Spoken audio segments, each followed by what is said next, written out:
Hello. Welcome to a GIMP tutorial on how to change the color of an object. First things first, if you guys just want to leave a like and comment down below for me for the algorithm, then I'd really appreciate it.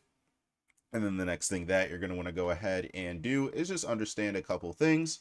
So there's a couple of different ways to go ahead and do that. One way, you could click the paint tool and then use the paint tool to go ahead and paint the object. So that's one way to do it, but it's not too precise. So another way that I think is pretty good, and I'll show you guys how I would do it now, is let's say I wanted to change the color of my hazy.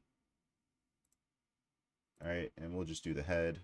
I'll use a free select, and then I would just select the head, and you could do this for potted flowers, like whatever you want to do it for, right?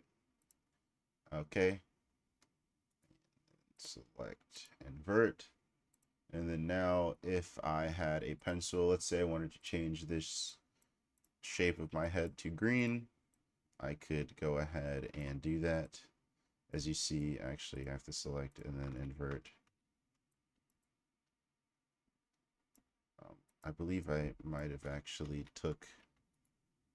Let me go ahead and remove these layers, shall we? I messed up. See, I have this picture over that picture, so it's not showing me the correct picture. Go ahead and delete layer.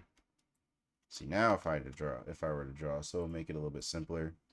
I'll just draw this. So as you see, now imagine this is the same as me, what the thing I did before with the head, and then now I can draw in that object into whatever color I want.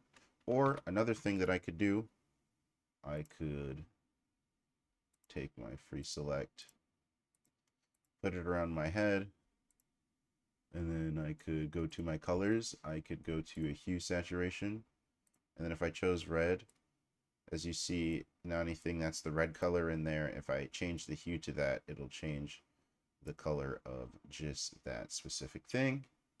I can press OK, none, and then now just that part of it is green, and it's a lot more effective, I suppose. If you guys have any questions, comments, or concerns, make sure to go ahead and leave them down below. Other than that, it's been a GIMP tutorial. Thank you guys so much for watching.